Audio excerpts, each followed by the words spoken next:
Hey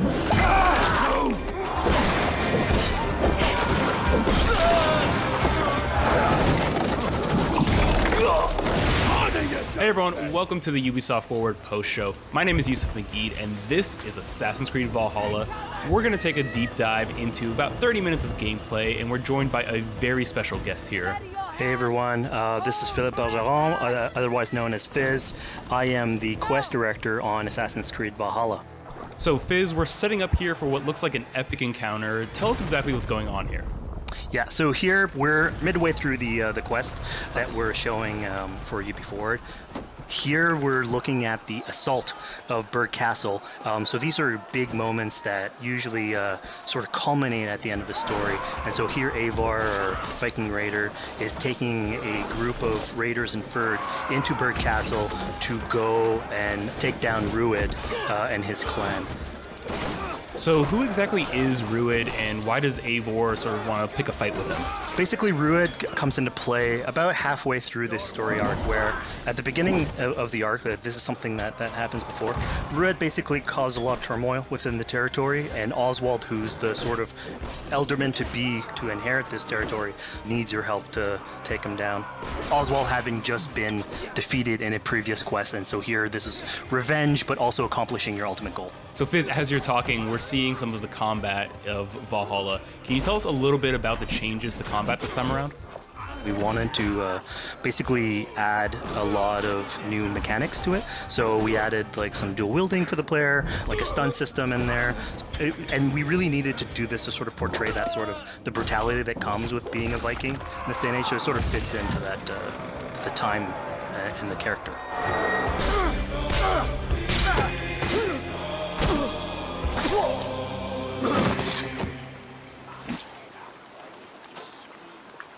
Oswald. He lives.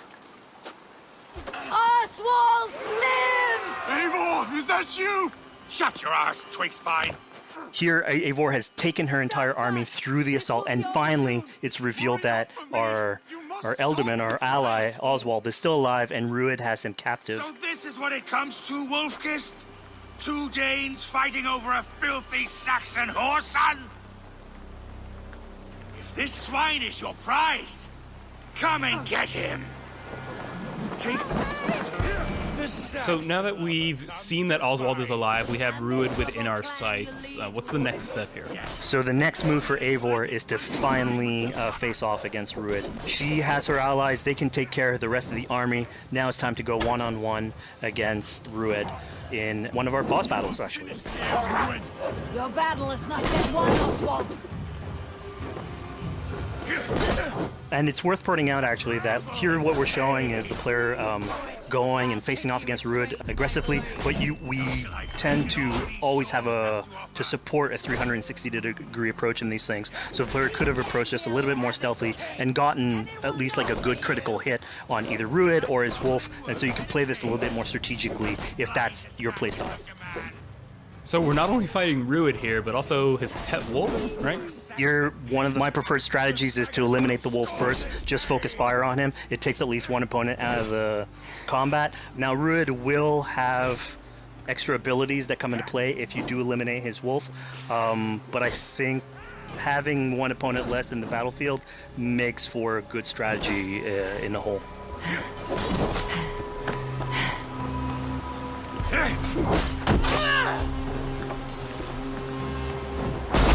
Your efforts. Only the cold dark of Niflheim awaits you. Valhalla is my destiny. That fate will not be met today. Why doesn't they should be roomed, Wolf-kissed? Made thralls, not treated as equals. We are better than this.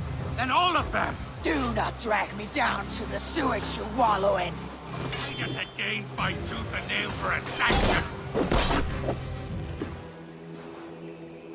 You'd throw in with these wastrels? These Argir swine? Eivor, no! He should be tried before God, a lawful assembly. Alright, so we've defeated Rued, we freed Oswald. What comes next? Oswald, in this case, prefers for Rued to be kept alive, and so you basically have to choose, are you going to go against his wishes or stay true to your nature? So we have this choice to make, but before we get into that, I want to rewind a little bit because we just did this big, grand assault, but Eivor couldn't have done it alone. She clearly had to recruit some folks along the way, get some troops, get some allies. So let's actually rewind and see how we went about first gathering those troops.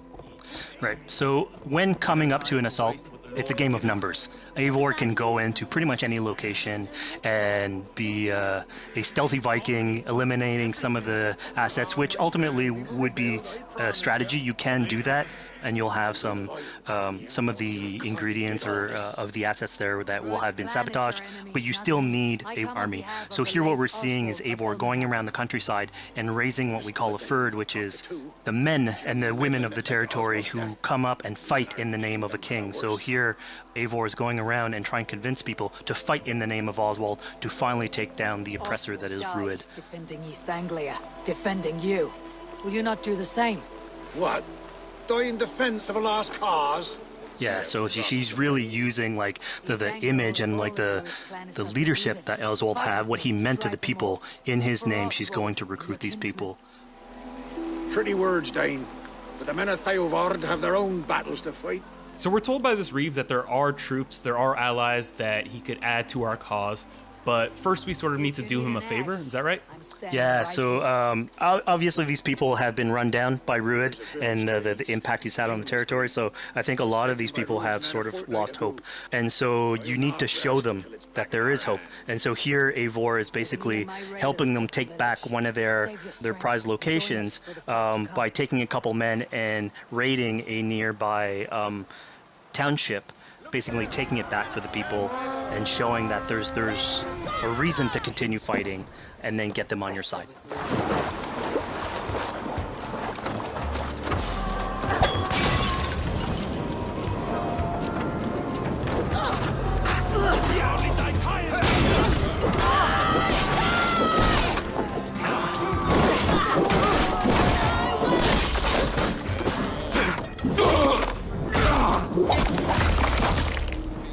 When Eivor does this, obviously you have access to a full suite of abilities. So again, the improvements that we've done to the fight system. You have some brutal axe throwing in there. You have archery or like range combat abilities in there as well.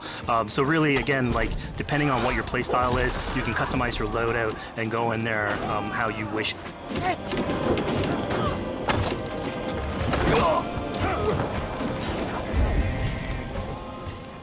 Fizz, we just saw this giant pulse go out. What exactly was that? So that is what we call the Odin sight. The Odin sight is basically our interpretation of the eagle vision from previous games, and we thought it was good to sort of bring that back. It's basically Eivor's intuition. It's how she perceives the world.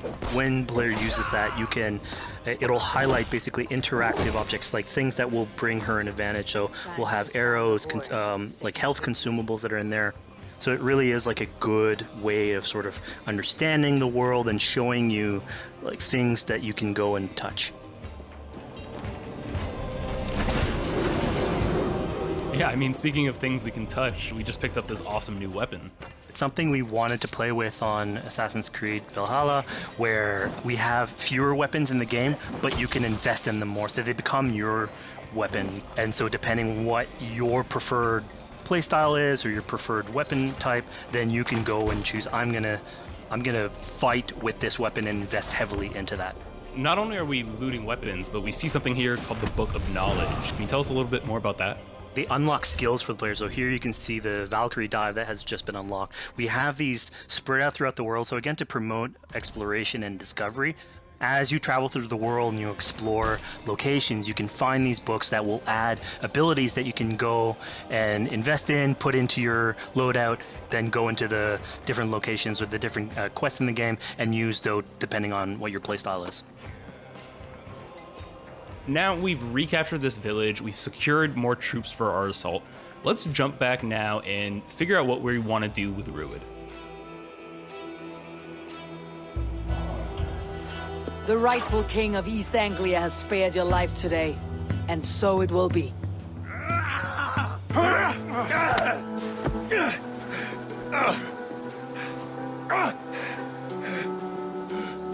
Compassion is a virtue suited for anyone, Eivor, including you. Thank you. Eivor decided to let him live. Ruud is really angry about that. Being a Norse Viking, being put to the death in battle is your road to Valhalla, so he was basically denied access to Valhalla in this situation.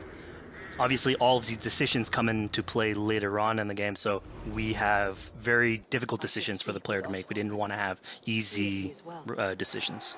Yeah, you know, when I was playing, I decided to listen to Oswald and spare Ruud's life, but what exactly is the relationship like between Eivor and Oswald? So the relationship between Eivor and Oswald is an alliance. It's basically Eivor is surrounded by territories that initially getting into England are hostile towards her, and obviously if you want to set up a new settlement, you want to make sure that your neighbor is friendly. So here in East Anglia, Oswald is the man for the job, where putting him into a position of power would help her sort of secure her territory. So earlier on to the territory, Eivor comes in here, meets Oswald. The problems he had with Ruud are sort of put to light, and going through the arc, you basically help him deal with Ruud and aligning basically Danes with Saxons in one territory. So, Fizz, we've completed the assault, we've gotten our hands dirty with some combat, taken down Ruud. We have this big open region of East Anglia, so before we head off to Oswald's wedding, what do you say we head out, have some fun, and see what we can get into in the open world? That sounds great. So we see a cat here with a speech bubble above it, and you best believe if you let me talk to a cat, I'm gonna talk to a cat. Yeah, these are some of our some of my favorite moments actually in the game, where we put out a whole bunch of events throughout the territory. And it sort of rewards, again, exploration, going around. It's a chance for us also to sort of showcase a different side of Eivor. A lot of the quests sort of deal more with like politics and warfare, and this shows a slightly more human nature to her. So it permits us to explore that character a little bit more. And so here, basically, like you're trying to help a kid with his cat, and ultimately get that cat to sort of join your crew as a cat raider. You just said cat raider way too casually. You're telling me I could have a cat Viking raider on my longship? That's exactly what I'm telling you. Oh my god, yes, I love it. Perfect. So yeah, as you're riding around the rivers of England, you would see a cat basically walking around your longship, keeping your Viking raiders company. You know, speaking of the Viking longship, we're seeing some of that gameplay here now. Can you talk a little bit about how that works and functions in Valhalla? Yeah, so starting out on this project, I think the Viking longship is one of the biggest images that we all have when we think about Vikings in our game. And so Vikings had this awesome design for longship that had a very shallow hull, so it permitted them to go very far inland very quickly, and you could basically disembark Viking raiders like on pretty much any shore. We added that into the game, where you can basically sail up to any location and then just decide to disembark with your guys and raid a location, loot all its treasure, get back in the ship, and then continue sailing down the river to your next opportunity. So I know past Assassin's Creed games allowed for songs and things like that to be sung on ships. Will Valhalla have a similar version of that? Yeah, so this is something we actually wanted the crew of your ship to become like your home away from home. So we added stories and songs into the ship. So basically, as the player is going around, you could decide to have your skald sort of sing a song for you as you row down the river. But you can also decide, depending on who the raiders are in your ship, to hear more about their life. So you can actually queue up stories, and they'll give you a little bit more background on who they are. So you get to know your sort of fighters as you're traveling around the world, which is a cool moment. So here we're seeing a bit of a different view. What exactly are we looking at? We had this on previous Assassins, where you would like ride on your horse, and you could pull out, have the horse sort of follow the track. We have a similar thing for the ship, where you can put up your sails. It's cruise control for the ship, so you can pull back, take in the scenery, listen to some songs or some stories, and just take it all in.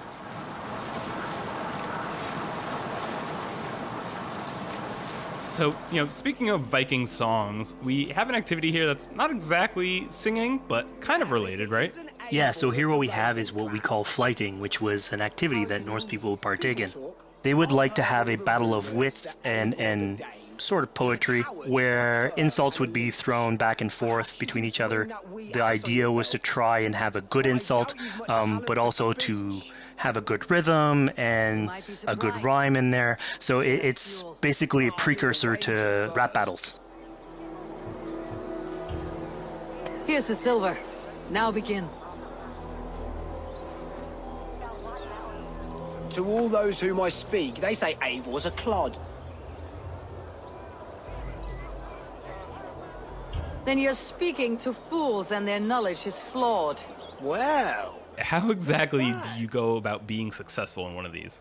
they say you're a The coward. trick behind a good flight was to choose the right insult, identifying the right cadence, and then trying to find what rhymed the best. Mistaken, I'm known for my might. Interesting. Interesting. Silent whispers all claim that you're terribly dense.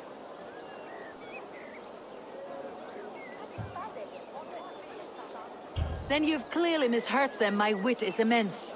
Oh, you looked out with that one. Well, what a surprise. Eivor of the Raven Clan is a true talent. I'm shocked. Don't believe everything you hear, unless it touches on my flighting. Then heed every word. Take the coin. So now that Know we've only proven praise our will sharp henceforth tongue cross my and wit, lips. I think it's time for a bit more relaxing activity. So we're fishing here. Yeah, that's it. So we gave Eivor a fishing line, so you can actually throw out a line and go catch some fish. This is used basically to play into our new health loop, where the player will lose health in the world, and it doesn't automatically regenerate like we would have in the past. So you actually have to go out and get some supplies. So you'll find mushrooms and some food that you can gather. But here, like you can also catch some fish and consume that to regain some health. We also will sometimes have it in certain quests. So it's a good way to sort of chill out on the side of the water and just, again, take it all in.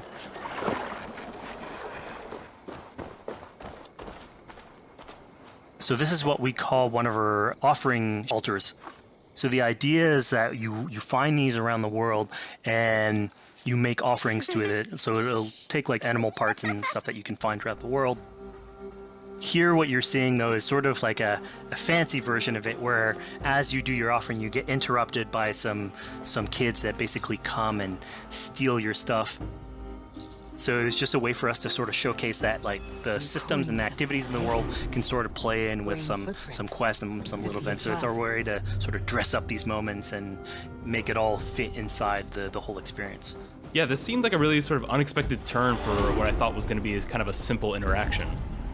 Yeah, and it's really what we were trying to do with these events is to give another dimension to Eivor, other than just, the pure rar Viking or the politician. Because you can imagine at some point that will grow old if you're always telling that version of the character. So it lets us really go into the depth of who is Eivor, what motivates her, how she can interact with the world outside of warfare and politics. But your stealth needs work.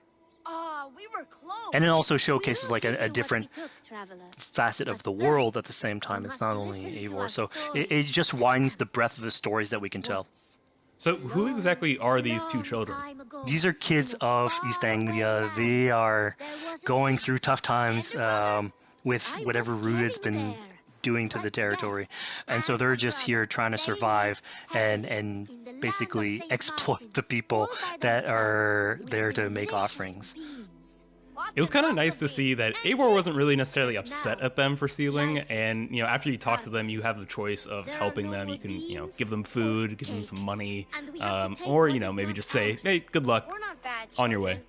Yeah, and then this is something we also wanted to do a lot. Like, so here we're doing an event, we do it in quests as well, but we want to give a lot of this agency into players' hands so that they can sort of shape Eivor a little bit. Who she is, so it represents them a little bit more, and they can roleplay that a little bit better. And again, it just gives her like a little bit more humanity in these moments. What large walkers should do. Provide for small walkers.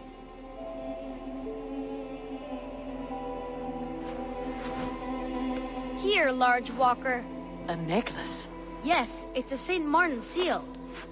You're welcome here anytime, large walker. You're one of us now. Visit us, okay? I will. Take care now, small green walkers.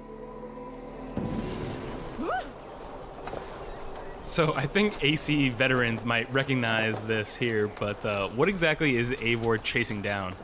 Yeah, so here you're seeing Eivor running down one of our tattoo images. So this is challenging the player on free run abilities, but also for fans of the series, sort of pulling at their heartstrings for some beloved features. So are we going to be able to tattoo Eivor? Yes, by collecting these tattoos, you actually bring them back to your settlement, and then you can customize different body parts, having different tattoos everywhere. So again, another form of expression, and it's sort of to represent that Viking culture. Fizz, one of my favorite things when I was just out there exploring East Anglia was coming upon a house or a building and realizing that there was a chest inside, but that there was no easy way in. And in this case, I saw all the doors were barred, but I knew that because there was a chest in there must have been some way to get inside. So I went around the back and, found a way in.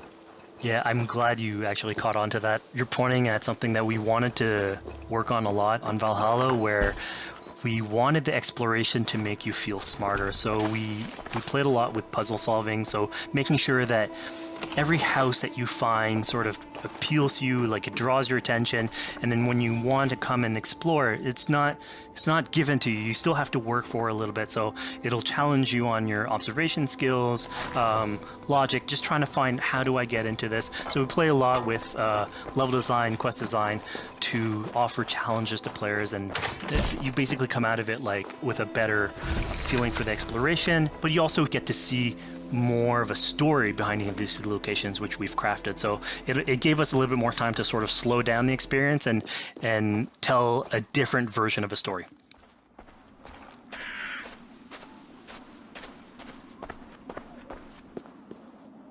A poor victim of someone's fury.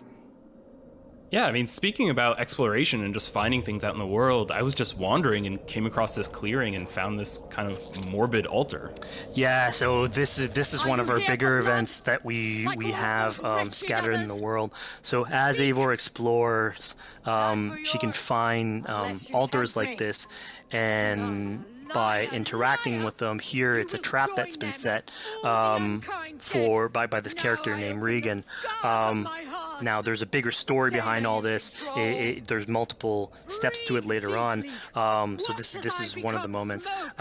It permits us to go into a slightly more mystical realm and play with a boss fight that has more magical abilities, if we will.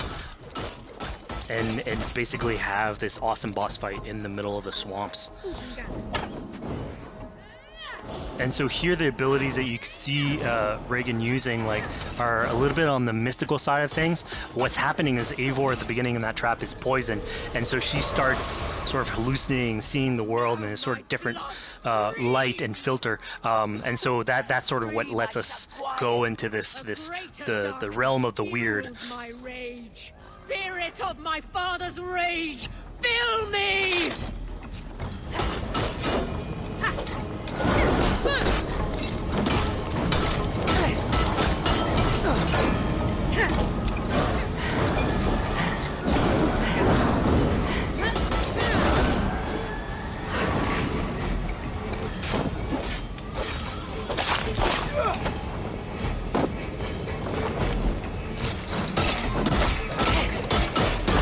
Enough of this cracking and punching. Arrest your demons. So we just saw here that Regan belongs to something called the Daughters of Lyria. Yeah, that's correct. By finding the other daughters, you'll get a little bit more backstory on who they are, so we don't want to spoil that too much. But it creates like a sort of greater story that is not on the main path in any way, but it is still very rich and adds to the lore of this world and actually plays into history. So we just had a really exciting, really intense boss battle. I think it's time for something a little bit more relaxing and calming now. Yeah, it's all about pacing yourself with the highs and the lows. So here we have a low chill moment of what we call building a cairn. So Eivor, as she explores the world, will find these sort of meditative areas where you have a pile of rocks that you could just stack on top of one another using physics. And I mean, yeah, the ultimate goal is to try and get the highest pile of rocks, but really it's about taking in the sights, relaxing, taking a step back, and just building something. Together we stack stones into cairns. These? Yes. Think of this as a test of mind and wit. Stack the cairn stones high and wide into any shape you like. I mean, you can spend as much time as you want building these things, making them as high as you want, as weird as you want. I'm sure like a lot of these stuff will end up on the internet, like people comparing structures. And the cool thing is that once you've built it and you decide to get out of it, it sort of stays there. And so that's yours, right? And until the moment where you come back and you want to build a new one. It's sort of cool that we were able to give that to players to express themselves. At this point in the demo, we've explored East Anglia, we've met some children, we've broken into a house, we fought a boss, we built a cairn. I think now it's finally time to go and head off to Oswald's wedding. Yeah, so this is the moment it's all been building up to. By the moment you get into the territory, it's sort of like mentioned by Oswald that he's trying to get married with his Dane lady. And so as you go through the arc, that's sort of like the underlying thread. Really, it's about Rued creating turmoil in the territory and helping Oswald sort of get above that and show that he's a good leader. And so you finally, after going through all of that arc, finally get these two together, go through their wedding, and you're invited to attend the ceremony. And then all the activities and fun times that comes afterwards. Yeah, as much as we've seen the brutal side of England, it's nice to see, the joyous side of it as well. Yeah, and it's something we really wanted to play on in Valhalla, where being a Viking is not only about being a raider or a warrior. I mean, there's revelry, there's feasting, there's partying that goes, and like if someone knows how to party, it's a Viking. And so here, this is one of our opportunities to sort of show what a sort of Viking gathering is. And what's cool here is it's a good alliance of Norse culture with Saxon culture, sort of smashing those two things together and building bridges. Yeah, I mean, what's a wedding without some drunk archery, right? Yeah, so like, anything can happen in a Viking event, right? Eivor, yeah, here, just get drunk, shoot some arrows. Barely a challenge. Steady all, and ready yourself for the wedding race. The king and his bride against all! My king! He... So here we see the decision I made to spare Rued came back to bite us. Yep, that's the decision you made, coming back. So as we said before, all of your decisions have consequences, and this is a big one. I challenge you. I accept.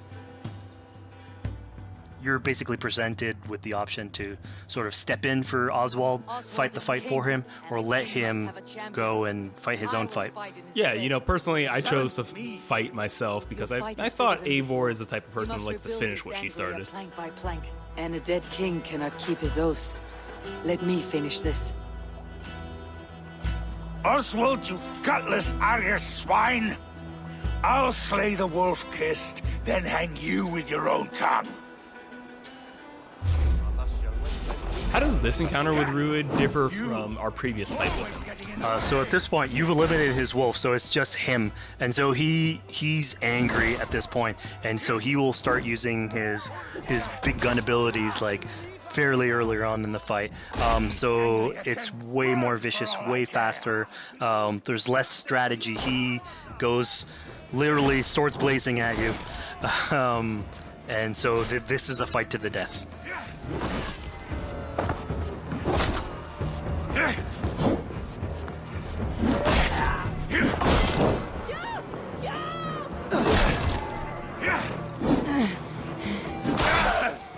And of course here, like, this is a decision you made to go and fight him, but there's multiple outcomes to this scenario. You could have let Oswald fight his own fight and prove basically his station as the rightful leader. If you had eliminated Rued, obviously this would not have happened. It would have been a slightly more joyous occasion. But ultimately, in all scenarios, you still have an alliance with Oswald. He's proven to be the right leader for this territory and to be a good ally for you. A great service. I promised you an alliance, and now you have it. And one day I will need you to make good on that alliance. So we're about to take off from the wedding, but Eivor decides it's a good idea to check up on her friend Finner. Yeah, so Finner is probably one of the more recurring characters in this arc. You get to meet him very early. He's a very endearing character, sort of used to have a Viking life, sort of misses it, and going through all these adventures together is sort of like lights that fire back, and so he's willing to join you in your raiders. So he's one of many raiders that you'll encounter in the game, and you can sort of recruit, bring back home, and then have them sort of join you on your adventures on Longship. He can tell you these stories that we're telling you about. You get to know a little bit more about him. So again, it's a fun way to sort of discover more about these characters that you meet and bring them along for adventures. Together, I'll gather my things. Well, folks, we've come to the end of our Assassin's Creed Valhalla playthrough. Fizz, thank you so much for joining us. When and where can people play it? Assassin's Creed Valhalla will be out on Xbox Series X and PlayStation 5, and is coming to Xbox One, PlayStation 4, PC, and Stadia on November 17th. Assassin's Creed Valhalla, available November 17th.